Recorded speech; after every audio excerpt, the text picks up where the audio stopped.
This is just a sampling of the pieces that can be created in counted cross stitch. Everything from nature scenes, to nostalgic remembrances, to commemorative samplers, to memo boards and accessories for your home. In the next hour, you'll learn how you can create heirloom pieces like these to grace your home or present as a gift.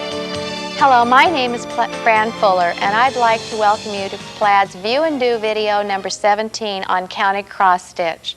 This is a pastime that has brought me countless hours of pleasure, and I hope after viewing these instructions today will add many hours of pleasure to you. Counted cross stitch is a very old art form dating back as early as 4 BC. Women have used this art form through the ages to embellish everything from table linens to their clothing. A great deal is known about history and the lives of women in previous generations because of the needlework that has been left to us by these ladies. Because of the nature of counted cross stitch, most of us are self-taught because it's a very simple art form, but there are a lot of tips and techniques that can improve your needlework, and these are what I'd like to share with you today. So whether you're an avid stitcher or just discovering counted cross stitch for the first time, hopefully this will be just the beginning of many hours of pleasure for you. Before you start your counted cross stitch, there's some supplies you're going to need, and you can get these supplies by a visit to your local needlework shop or craft store. And the first thing you'll need to choose is a design to stitch. You want to pick something that you really love, that you would like to have in your home or give as a gift to a special friend or relative. The designs we're showing today are mostly from the Stony Creek collection. This is a company that publishes quality graphs and books of countless designs for your needlework. At your local needlework shop, you'll find thousands of other designs you can choose from. The next thing you'll need to select is a fabric to stitch your design on. Cross-stitch fabrics come in a wide variety of sizes and colors. This is just a sampling of the rainbow of colors that are available to you. These are even weave fabrics, and you need to get a good quality even weave fabric to stitch on. If you examine this fabric closely, which is called Aida cloth, you will see that it is made up of little squares on the fabric. It's an even weave fabric because there are the same number of stitches in 1 inch both horizontally and vertically. So if we measure 1 inch on this fabric, we'll find that there are 14 squares in 1 inch both horizontally and vertically. There are different counts of Aida fabric to stitch on, and the size of your fabric will determine the size of your design. The common sizes are 11 count, 14 count, 16 count, 18 count, and 22 count, also known as hardanger. Now I have stitched the same design here with the same number of stitches on different counts of fabric so you can see the difference in the design. This first one is on 11 count fabric. You'll see this is quite large. The next is on 14 count fabric. This is a little bit smaller. Then we have it stitched on 16 count fabric, 18 count fabric, and 22 count fabric, which is also known as hardanger. Now you will stitch with a different number of strands of floss depending on what size fabric you're stitching with. On the 11 count, traditionally you use 3 or 4 strands of floss.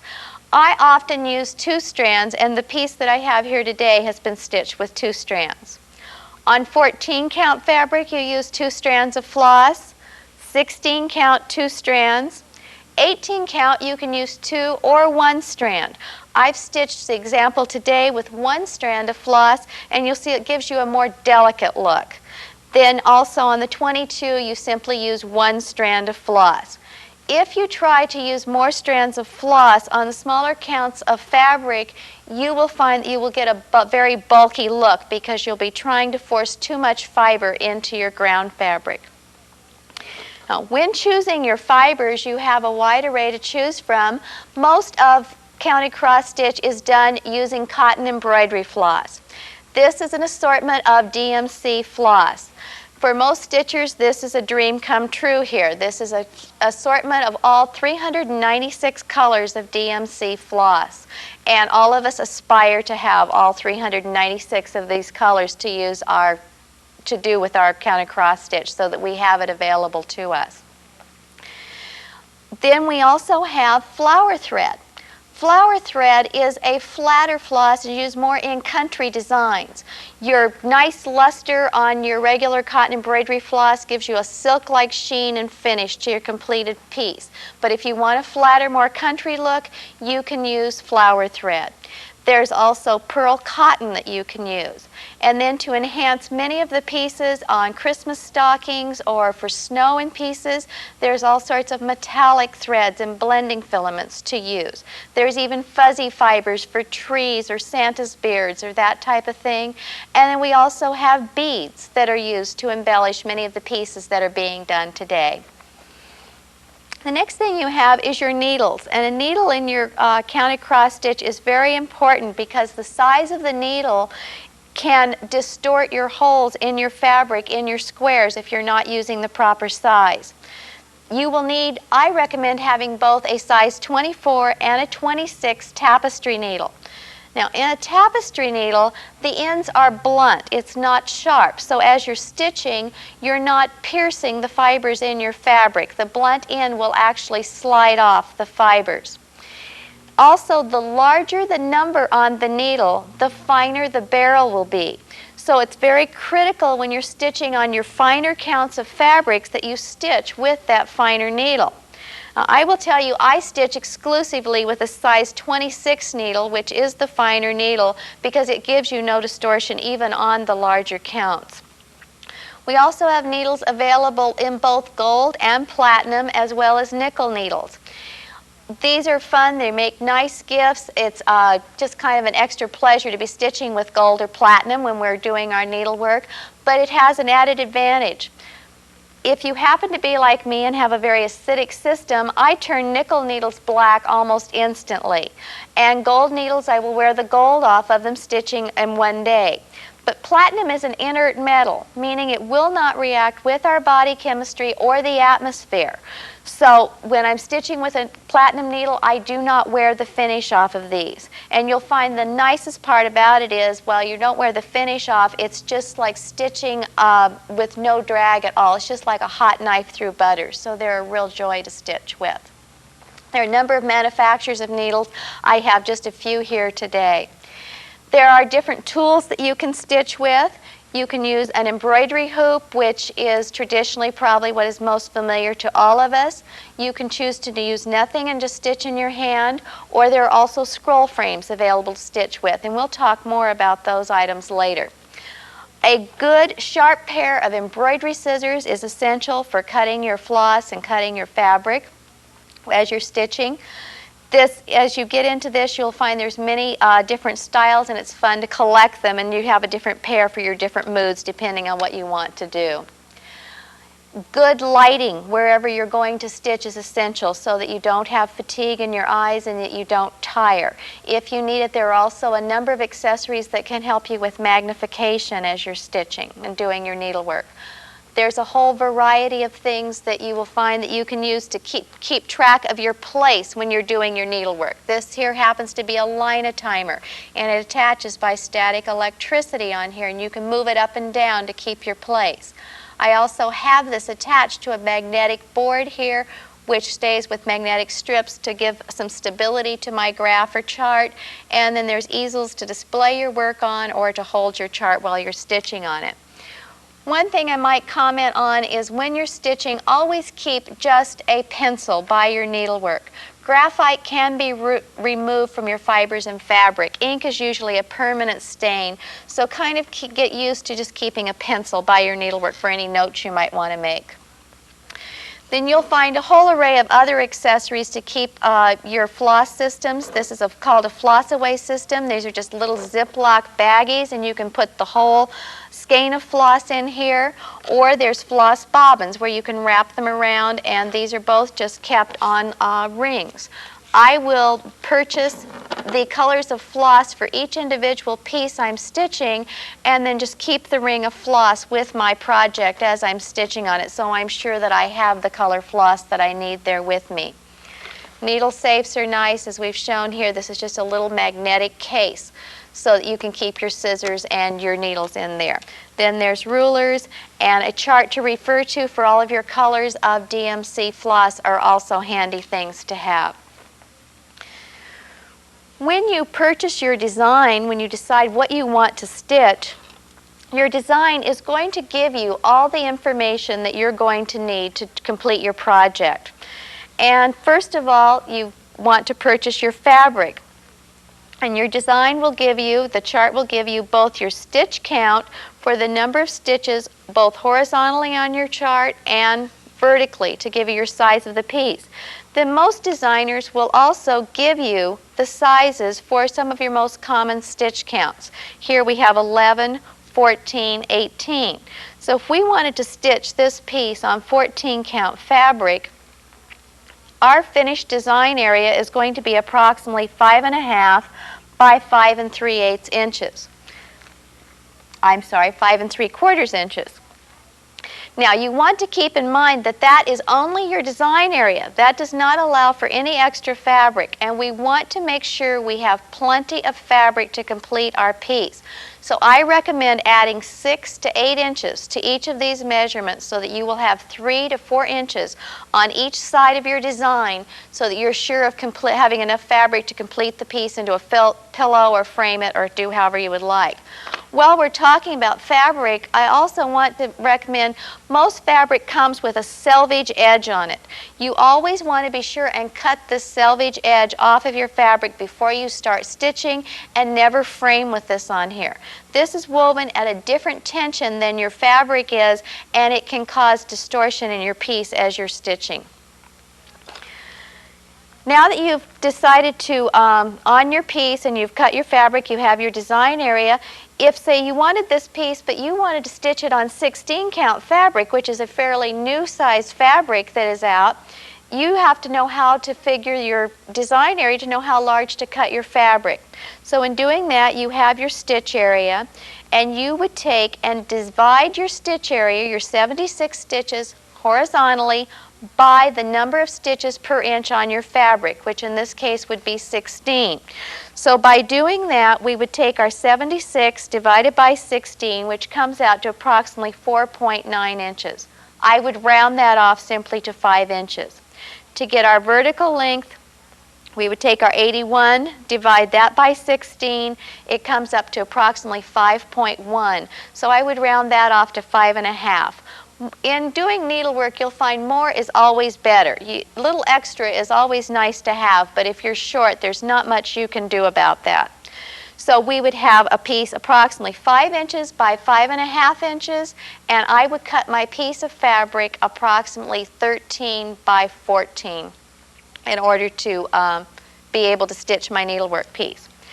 Now we need to know what colors we need to complete our piece. And if we take a skein of the floss from DMC, you will see that each skein of floss is marked with a color number. And on the legend on your chart, you have the colors here, and you have a symbol. The symbol that corresponds on the chart will tell you what color to stitch in that square on your fabric. So you're going to need one skein of each of these colors of DMC floss in order to complete this particular piece. One skein of floss will be sufficient to complete a piece unless it's noted otherwise on your graph. If you should need more than one skein, the designer will tell you. It's very important to read all of the instructions before you start stitching the piece, because oftentimes there will be instructions here that will give us special instructions on back stitching or on half stitches or different things that we need to do. So there's a little note here that tells you what this particular piece was, what fabric it was stitched on in the model that they show on the cover of it. And it was done with 2 strands of floss with 1 strand for the back stitch. So you want to be sure to read all of those instructions on there. Now you will note on the sides here and at the top we have an arrow. These, if you follow these down to where these 2 points meet, that point will be the center of your graph.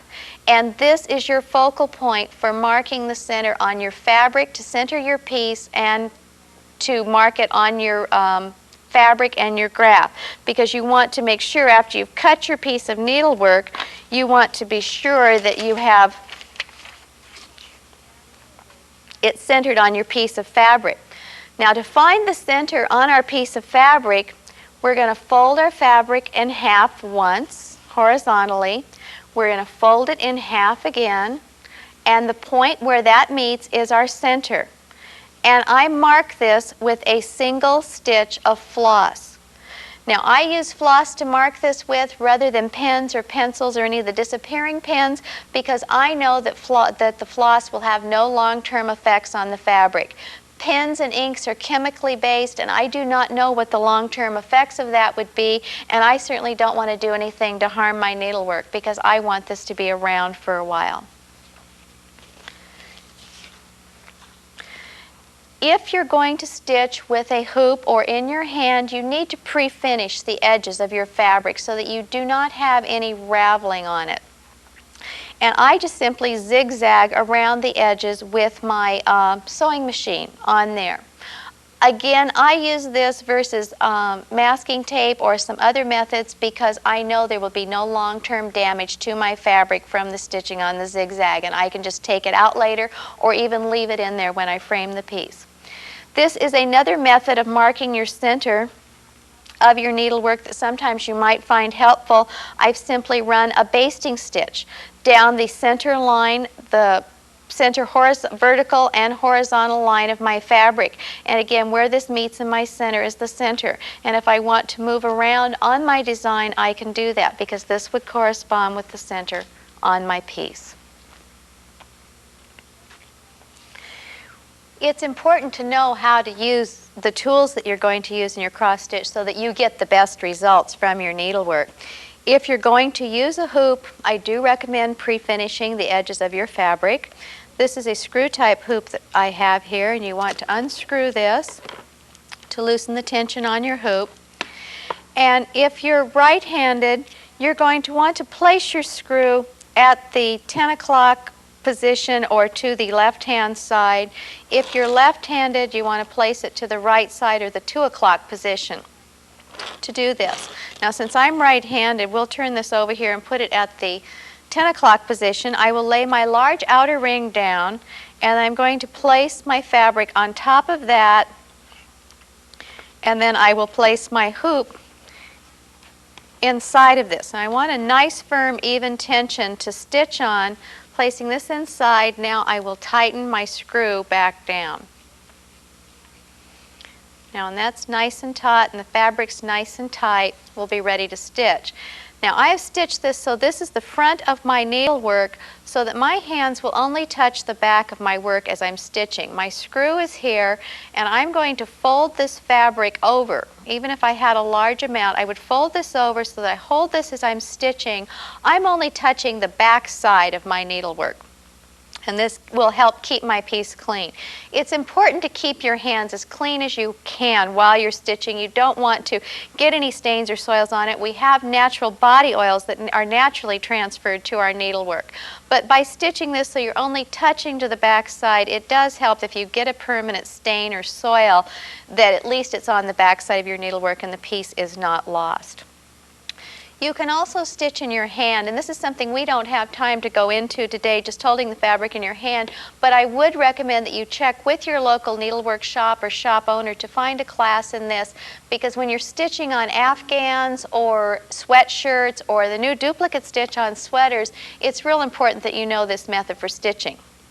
Now, a scroll frame is my choice for doing my needlework, and there are a number of advantages to scroll frames that I will point out to you.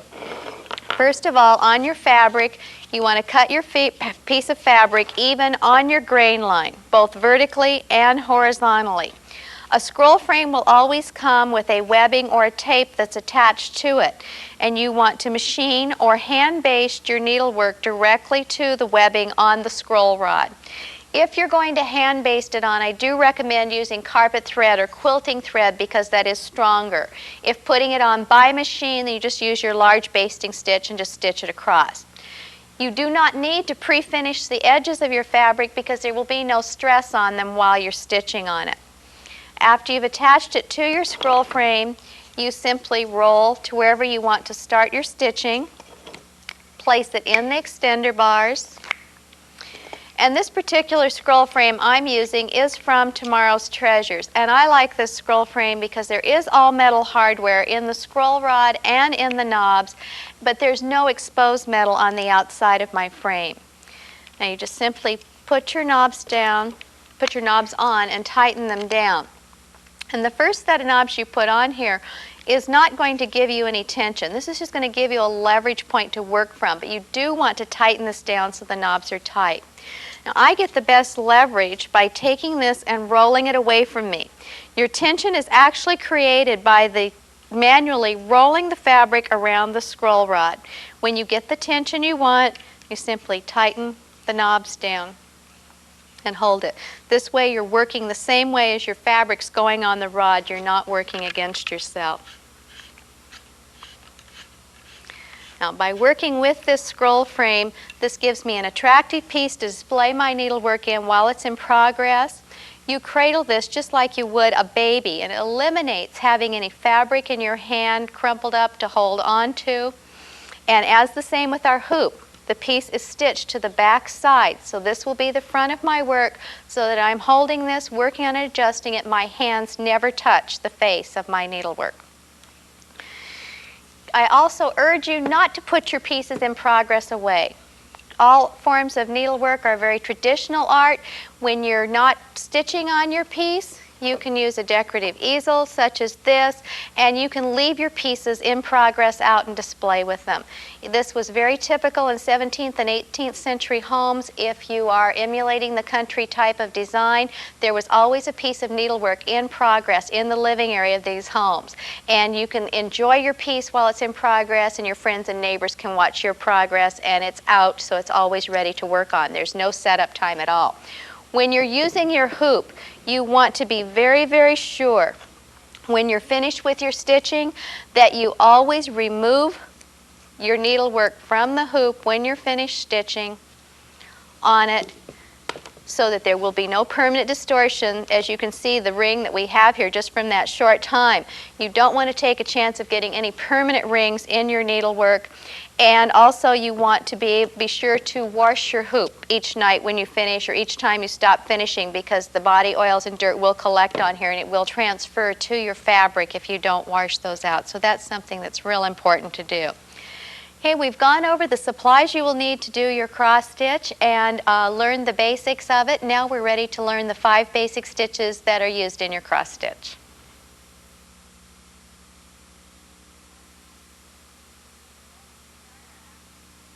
Before we can start our actual stitching, we have to learn about some of the properties of floss.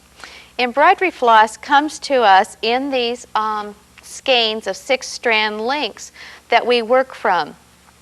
I cut a length my arm span, which for most of us is 36 to 44 inches, and we'll learn why on that as we go along. If you look at floss closely under a microscope, you will see it has a nap to it, meaning it has a right and a wrong end. We can determine the right and wrong end of the floss by taking and holding the floss between our thumb and forefinger, and if you just tap the ends lightly with your opposite hand, you'll see that the fibers on one end separate out and flare more readily than they do the others. On the left-hand side here, you'll see the fibers are still clumped together, but they have spread out and flared out more on the right-hand side. This process is called blossoming, and the end where the fibers flare out most readily is the right end, and this is the end we always want to pull our floss from. Now, even if I were going to use all 6 strands of this floss, I would ply each strand out individually and put it back together again. This is wound together by machine at the factory in order to come to us in the 6-strand bodies. I want to take the twist out of this floss. So what I'm going to do now is I'm going to continue holding the body of floss between my thumb and forefinger, grasp one strand, pull straight up on it. It will look like it's going to tangle, but it will fall right back out. If your floss tangles, you're pulling from the wrong end. Now, as I said, even if I'm going to use all 6 strands of this, I would ply each one out individually. Because if I took this body of floss right now and just threaded it through my needle, I would still have this twisted braided effect to my floss. But by plying each strand out individually, it will give me twice the coverage that I would have if I just threaded this through my needle. And it will give you a lot less twisting. So you have fibers that lay nice and flat against each other. That's our ultimate goal. Now, you will see this floss still is wrinkled and crumply here. Again, so we have nice, flat, non-twisted stitches. We want to take this twist and crumple out of the floss. I keep a damp sponge by where I'm doing my needlework. And I will take this floss now and simply run it over my damp sponge. You don't want this real wet, you just want it damp. And you will see now that the floss looks just like it's been ironed. Let me back up just a minute and I want to tell you a couple other things that running the floss over the sponge does. One of the nice things about the DMC floss is the natural sheen and luster it has to it. And by running this over the sponge, you're actually fluffing up the nap on the floss that we talked about, and you're also bringing up that sheen and luster even more. Now, in counted cross stitch, we never have knots. And we want to not have any tails on the back of our needlework, and I want to stitch with 2 strands. So I'm now folding my length of floss in half. So I have a loop here at the end, and I have my 2 loose ends here. Now I'm going to take and thread the 2 loose ends through my needle, and I'm using a size 26 needle. As I mentioned before, I stitched exclusively with the size 26, which is the finer needle. Now, I have my 2 loose ends here, and I have my loop at the lower end of my floss. By folding this in half, we're now stitching with an 18 to 22 inch length of floss, which is the length we want to stitch with. We're stitching today on the scroll frame because that is my preference, and we want to come up from the back side of our needlework in the lower left-hand corner of the square where we want to start our first stitch. Go down in the upper right-hand corner, go to the back side of our needlework, put our needle through the loop, and pull it up so we have no tail to hide. This is a wonderful method of starting your stitches when you're doing pieces that have a lot of color changes. You're stopping and starting, changing colors of floss a lot, and also doing just pieces where there's a stitch here and there, or if you're doing lettering. Now, there's 5 basic stitches in our cross stitch. There's the full cross stitch, half stitches, 3/4 stitches, quarter stitches, and back stitches. Most of your needlework, most of your counted cross stitch is done in the full cross stitch. We're going to do some practice stitches here just so you can become familiar with them without following a graph, and then we'll go over some instances on how to recognize these on your graph and how they're utilized. On your full cross stitches, first of all, you want to go and stitch your bottom diagonal first. And the basic rule is you stitch your piece from left to right and from top to bottom. As you're going across doing your stitches now, having prepared your floss the way we've done, you should find that your stitches are laying nice and flat against each other, and you're having very little twist to your floss. It's important that all of your stitches go in the same direction. Now, all of us do tend to twist our floss as we stitch, so it's important every so often to drop our needle, let our floss untwist, even put our thumbnail between it, let it untwist. If it gets real twisted, you can take your damp sponge, run it back over the floss again, and that will straighten it back out for you. You'll find that darker colors will twist more than light, and as your floss gets shorter, it will tend to twist more. Now, as you come back and cross your stitches, you're going to go from the lower right-hand corner to the upper left-hand corner. This completes your X and crosses it. If you watch closely, we all tend to twist our needle in one direction or another. And if you watch which way you twist, and as you make your stitches, if you will just roll your needle a half turn between your thumb and forefinger with each stitch, you'll find that you will compensate for that twisting and have to drop your needle a lot less often. One of the things I like to say about counting cross stitch is it's somewhat like the English language, isn't that we have a whole set of rules and then we have exceptions to all those rules. And one of those rules is when we're doing a single row of vertical stitches. We're doing a single row of vertical stitches, we're still going to come up in the lower left-hand corner, go down in the upper right, and then come up in the lower right, go down in the upper left, and now we're going to cross our stitches as we go. If you've ever done a single row of vertical stitches and gone down and done one diagonal first and then come back and cross them, and you felt that your vertical stitches look longer and skinnier than your horizontal stitches, it's because they are. It's the way you're pulling the tension on the fabric. But if you will cross your stitches as you go, you'll find you'll have nice full stitches just like your horizontal stitches.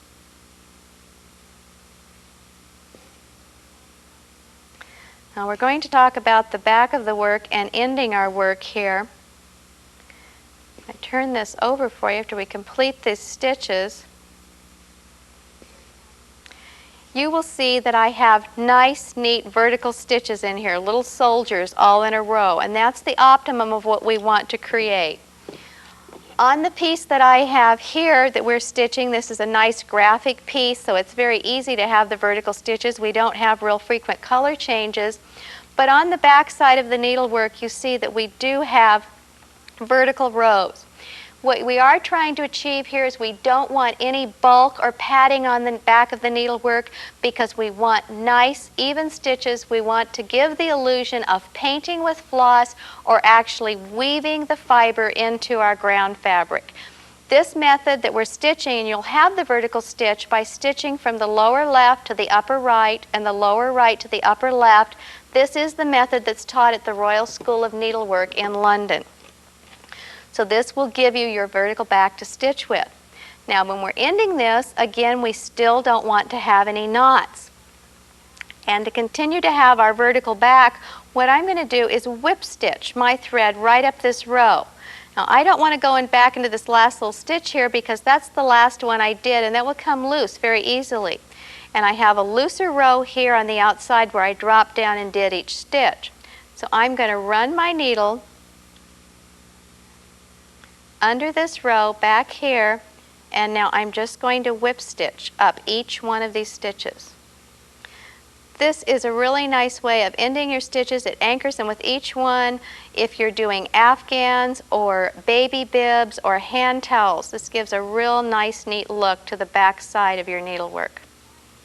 And now that's anchored, and 5 to 6 stitches is what I normally use to anchor my stitches. Now unfortunately, we will not always have a vertical row to end our stitches on. When I do not have a vertical row, what I do is I bring my needle and go under 3 stitches, bring the thread up, take one little back stitch over that 1/3 stitch, and then go under 3 more stitches. Now what I've done here, I've interlocked this at the 3rd stitch. I haven't created any knots or any bulk, but I've interlocked this so that our stitch cannot come loose on the front side. Often in competition, we will see on an area with a piece that just here and there a stitch will come loose. And if you just run the stitch under your stitches on the back side without anchoring it, it can work loose in laundering or in time. But by taking that little interlock stitch there, you prevent it from working loose on your front side. Now we don't want to have any tails on the back of our work, so we're going to clip this real close to our needlework. You don't have to worry about it coming out. Now just as a little hint, if we wanted to use the same length of floss, we just had a couple of stitches to stitch somewhere and we didn't want to restart with our loop method, what I would do is take and run this under 6 stitches, pull it all the way up again, you don't want any tail to hide, take one little back stitch over that last stitch, and this anchors the floss. Again, you don't have to worry about pulling it loose on the front side of your needlework. Now I'm going to rethread my needle here with a new length of floss to show you some of the other stitches. One of the things I will talk about on this is the tension when you're stitching on your needlework. One nice thing about the scroll frame is that you will find that the tension on the frame pretty much will dictate the tension on your stitch. But you don't want to pull your stitches so tight that you distort the square. You just want to lay it nice and flat in the fabric so that it is, again, that illusion of weaving it into your ground fabric.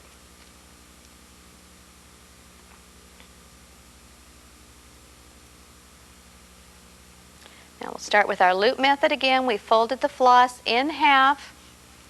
And we're going to come up in the lower left-hand corner where we want to start the stitch, go down in the upper right, coming to the back side and putting our needle through that loop. We've made the first half of our stitch, and this is exactly what that is. That is a half stitch. Half stitches are used frequently in shading areas or when a designer wants to make an area recede to give some dimensional effect to the needlework. And you'll notice I just pull the floss down till it just is even with the fabric so that it's no pull, but it's not loose on the fabric either. Okay, these are your half stitches. Now, in order to do a quarter stitch, you're going to come up from, again, the corner of the square where you're going to start, where you want your quarter stitch, and you're going to go down right into the center of your square. This is where you'll find the size 26 finer needle is much nicer to have. With a 24 needle, even though this is 24 count fabric, the head of that needle is almost as big as the center of the square. So by using the 26 needle, I'm able to actually get in there, separate those fibers, and find the center of the square. And by doing that, then you can have nice, even quarter stitches that repeat themselves. These are used to round out edges and faces and edges on flowers. They give a lot of dimension and definition to a design.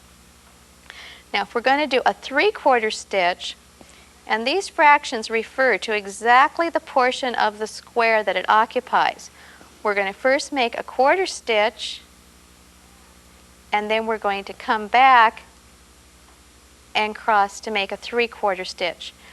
There are very few real 3/4 stitches in counted cross stitch. Normally you will have your little quarter stitch that you will do in one color, and then you will wait till later because you will come back with a back stitch to outline in this part that is a 3/4 stitch. But occasionally in flowers and faces we will have a 3/4 stitch. And you always want to do the quarter stitch part of it first, because by doing that, if you should not get exactly in the center of that square, by coming back with your half stitch secondly, then it's going to cover any part that you might have missed on there. Now, back stitching is used for definition. It's used a lot in lettering and to finish off your needlework. It's the part that really makes it come to life. And all those are single little straight stitches. And the thing here to remember is you always go back into your last stitch. Now here I could come up into this stitch, but I won't do that. I'm going to come here and I'm going to go back into my last stitch. This is going to give me nice, even, straight back stitches. If I came up in the stitch that I'm going down in here now, I'm going to have a zigzagged up and down type effect, which I don't want to create. Now if I'm going to change directions, in this instance now I will come up in the bottom of that stitch and change and go into whatever new direction I want to go in. And the reason I'm doing that here, I'll change directions again here in a minute, but on the back side of my needlework, you're going to see here that the stitches come back and they're straight, and there's just a skip stitch here. If I'd come down here to go back into my stitch, I would have a diagonal thread running across here. And I don't want to have that diagonal thread because this way the stress on the floss, the tension is going the same direction that the stitch is going in. So my stitches on the front stay nice and straight.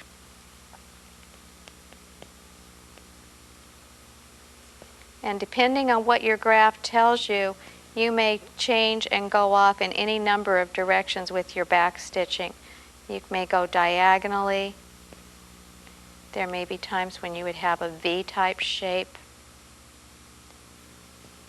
but you will follow your graph to do that in whatever direction that you want to go in. So just to review, the basic rules are we're going to stitch our piece from top to bottom. We'll do our stitches from left to right. Whenever possible, you want to come up in an unoccupied hole and go down in an occupied hole. This will keep you from pulling any floss or fuzzies from the back side of your needlework. And also you want to, when we're doing quarter stitches, you want to come up in the corner hole and dive into the center. And that's a rule that will hold true for you in most types of decorative stitches that you're doing. And we're in with this, and now we'll look at some individual circumstances and learn how to recognize these stitches on a graph and how to apply them and how to start pieces.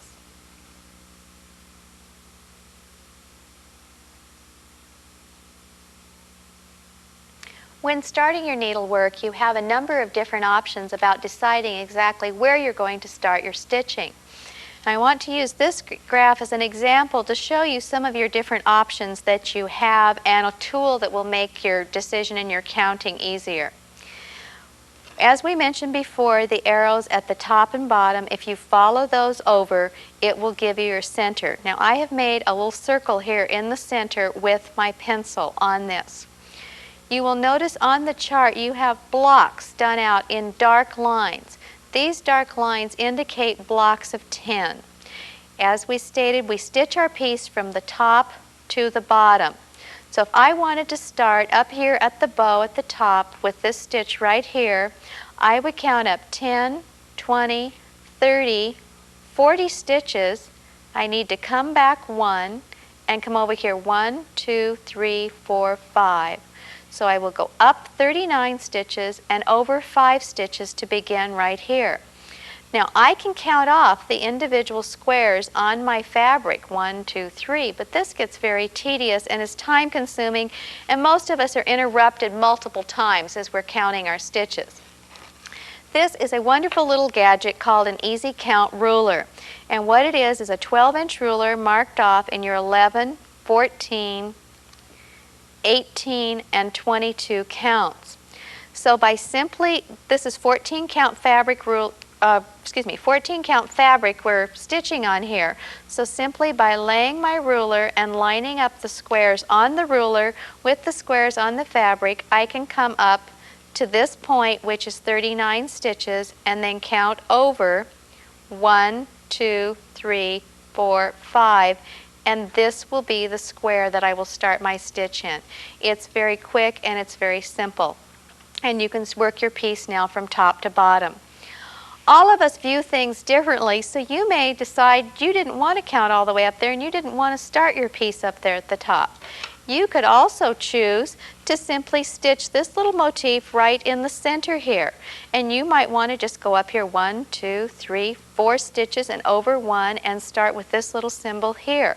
And then stitch this and go on across, come over here and stitch your heart and then stitch down and around. You may decide you want to start here with the lettering in your center and stitch greatest and work from there. Now we're working to the right side, and at some point we're going to have to count back over here to meet. But if you work over to this point and stitch down your right side here, you can simply turn your graph, and remember to also turn your fabric totally upside down a full 180 degrees. And now you don't have to count to this other side because you're right here and you can stitch your stitches across and come back down this side. You can never turn your pattern only 90 degrees. Your stitches will not be going in the same direction. But if you turn it a full 180 degrees, this gives you a lot of versatility in being able to get to different areas with a lot less counting. And I believe the less counting you have, the less chance you have for an error. So you can chart the path that would be most convenient for you. Now, we discussed earlier about there would be some instances when we would not want to stitch with 2 strands of floss, when we would only be stitching with 1 strand or 3 strands. And I want to show you what you do about your tails at that point, because half stitches are being used a lot today for shading. And in that case, what I do is I leave a tail on the top of my work. I come up and leave a tail long enough that I can rethread through my needle. And then I'm going to go ahead and I'm going to stitch my half stitches. These also come out very easily. So rather than just stitching over my thread, I want to be sure that I can anchor it on the back side. Now, you're not going to come back and cross these stitches as we did before. So when you come down to your next row, this you kind of stitch backwards. And now you'll come from the upper right-hand corner down to the lower left to make the diagonal on the next row always going in the same direction. And the diagonal on your half stitch will go in the direction of the bottom stitch of your full cross stitch. Okay, now I want to go back and end this stitch. I'll leave this tail here, but I have this tail up here. I have some stitches in here now. I have either a horizontal row or I have a vertical row. If I continued on down, I would have even more vertical stitches that I can pull this thread now from my front, rethread it through my needle, and if I had enough vertical stitches, I could whip stitch it around my vertical stitches, or since I only have 4 in this row here, then what I will do is bring it under 2 stitches, take our little back stitch over that second stitch, and now run it under 2 more. So you've anchored it. You can rest knowing that it will not come out, it will not come loose, and you've anchored those nicely. And then of course your tail here, you would just pull to the back side and end that in the same manner. We're just going to cut this off here now in the interest of time on doing that. If you wanted to stitch with 3 strands, you would also use the same method. One other thing that you will find frequently in your needlework to dot eyes or to use as flowers or emphasis is French knots. And this is something most people tell me they have a real problem with. To do your French knots, you want to thread your needle with your loop method with 2 strands of floss normally. And you will come up from the back in your lower left-hand corner, go down as though you were going to do a 1/4 stitch for your first stitch to anchor your floss.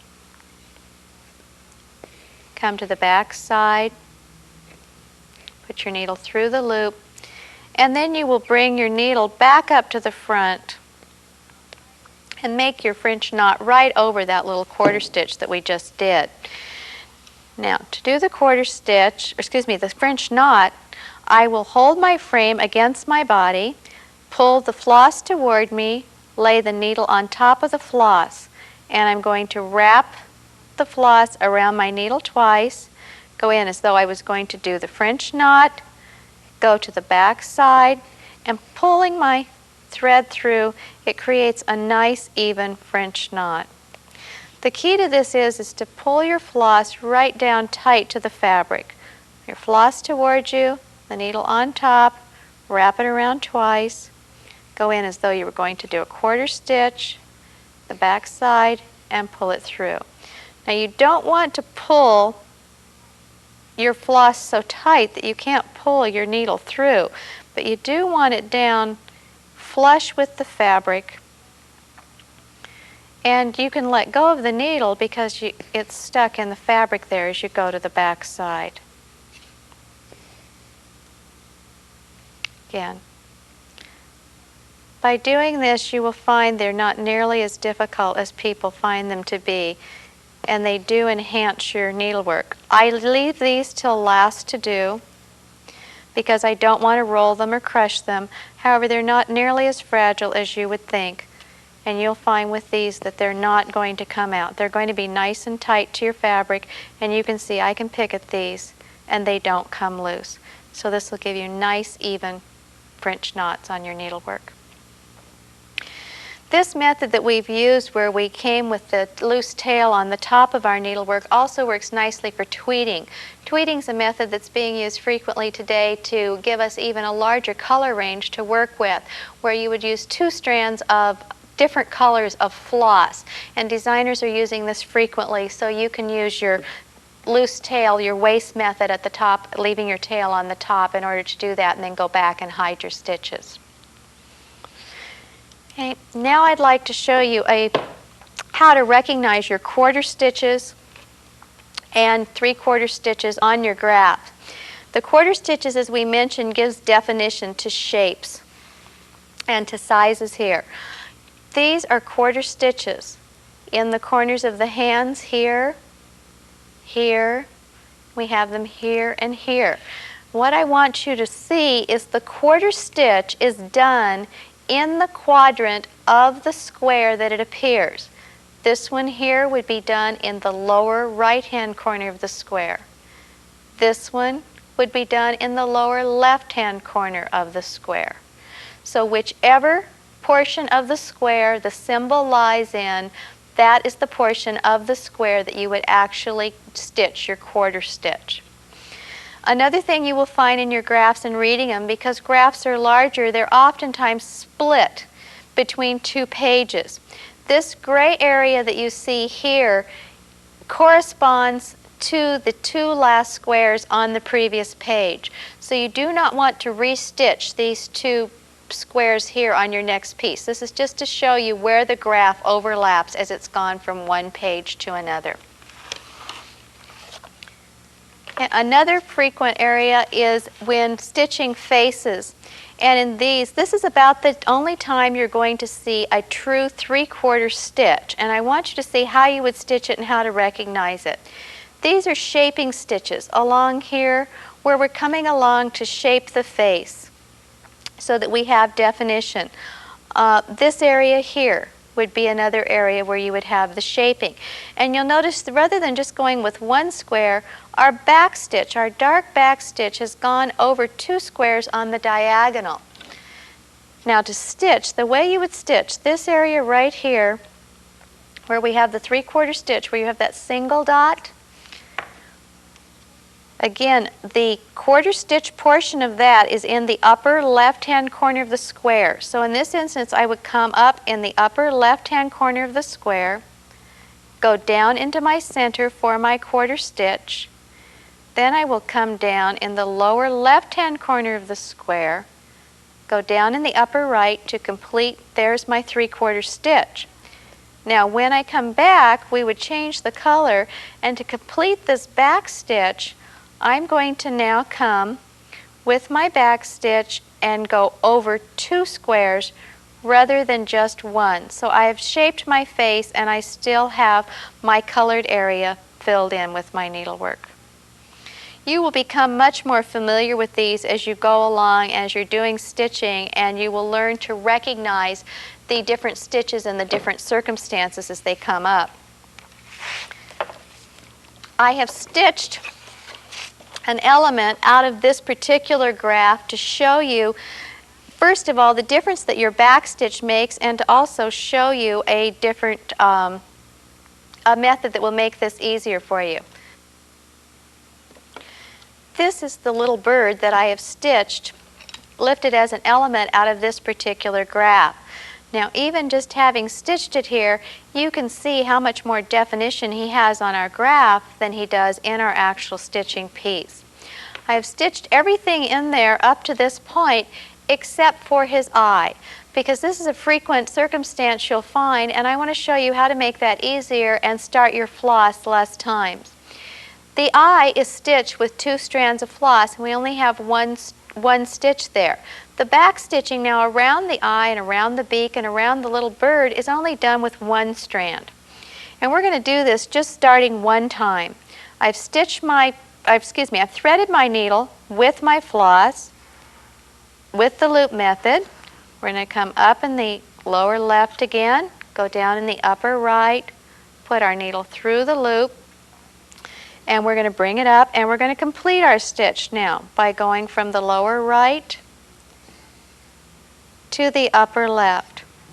Now our little bird has his eye, and we would normally need to end this at this point and restart our floss with one strand. But we're not going to do that.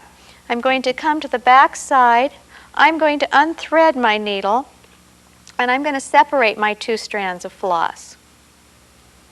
You want to be sure that it's not twisted at the bottom there because you don't want to have any twisting.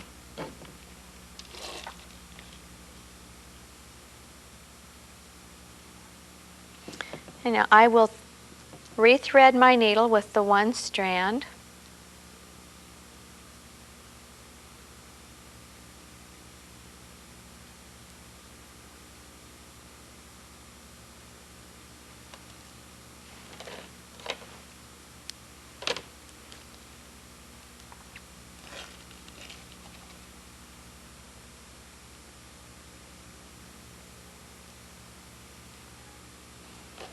And I will end this on a vertical row. Now you will see we don't have the back is not quite as nice and neat as it was on some of our previous pieces because we've started and stopped our stitches a lot here. But I do have this vertical row. So I will whip stitch right down this vertical row of stitches for 5 or 6 stitches.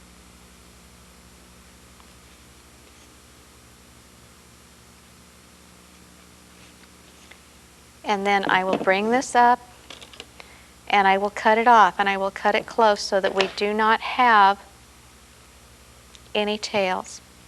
Then I will rethread my one strand of floss now through my needle to go back and complete the back stitch on my eye of the bird. This way we can come back up in here, follow our graph to just stitch around his eye, and we're doing it with one strand of floss.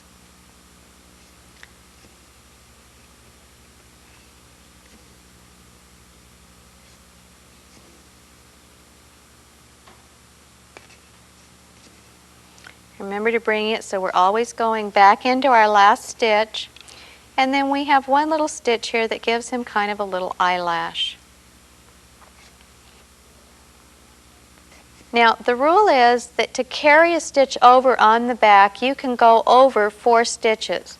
Now legally I have 3 stitches here, so I could come over here and start doing my outline stitch around my little bird here, or I could start here on his beak. But to show you another little trick, what I'm going to do is come to the back side and I'm going to do what I call burying my floss. I'm just going to bring it out to the corner here and run it under my stitches. This is something you can use as an alternative rather than running your stitches so that they cover wide areas of fabric and sometimes can show through on your front side. If you bury your stitches, you can often do this in less space than it would take you to stop one thread and start a new one.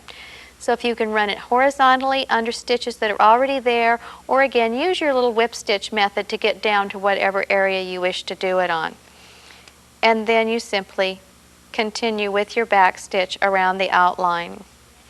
And you can see just in the few stitches we've done here how our little bird just seems to come to life as though he could sing by having his features outlined.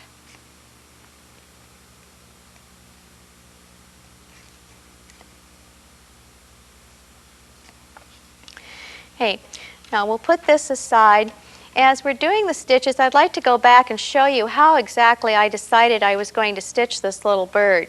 Because one of the things that make the Stony Creek designs as lovely as they are, and as we look at our little bird and see his subtle colors, the DMC floss that we're using, the lovely shading and the nice luster and sheen to it, gives him the life and just makes it look like a piece of art. And to decide where I was going to start to do that, I stitch by color areas. I don't stitch across the row. This little symbol here on the outside, the bees, I started with this and brought this around and stitched these down to this point. Now, rather than ending my floss there and again creating more bulk on the back of my work, I simply stored my needle and brought it up and kept that needle there until I needed it again, because I have more of the bees starting right here. So I went back and threaded the second shade of blue in the sea color through my needle, and I stitched from here down around to this point till I needed to pick up my bee again. So this again prevents you from having to stop and start more often than necessary. And then you can go on off over into your lighter shade of blue until you get your little bird all stitched down into color areas. If you have a problem keeping track of where you are in your graph, we showed earlier our Linotimers. This is a little static electricity thing you can use, available in a lot of your needlework shops or graphic stores. You can lay that over and just move it down to the line that you're on, and you can see where you are. Or another method I use is I will simply shade out with my pencil the stitch that I've done as I've stitched it. And I use pencil because if I should make a mistake, I can simply go back and erase my stitches and restitch it. I haven't done anything permanent to my graph. I'd like to stress to you that each and every piece you stitch becomes a legacy in its own right. And while your piece may not end up in a museum somewhere, if it is kept and cherished by a friend or loved one, then it does become an heirloom. And you should always sign your pieces of needlework. Cross stitch is a work of art. All works of art are signed. It should not be anything glaring. It should be very subtle. As you can see on this piece here that I have finished, I've just used simple block letters with my 2 initials and the full year. We're coming very close to the change of the century, and it's important to have that 1990 in there, because if this piece should become valuable in the future, it will be more valuable having 1990 rather than just the 90 in there. Another thing I'd like to stress to you to do is when we're stitching a piece, we may not think about where it's going to be 40, 50, or 60 years from now. But particularly when you're stitching wedding samplers or graduation commemorative samplers, baby samplers, that it is a nice touch to add things in there that are going on in the family at that time. Perhaps even take a picture of yourself, talk about aunts, uncles, and other people are there. And when that piece is finished, keep it, tuck it away in the envelope to remain with the piece. So as it's passed down through the generations, there's a legacy of your family that's left with that. Laundering your needlework is a critical part of it because your body oils are in your needlework even if you've washed your hands a million times while you've stitched it. We all have body oils that are now in the floss, they're in the fibers and the fabric, and they will act like magnets to collect dust if they're not laundered out.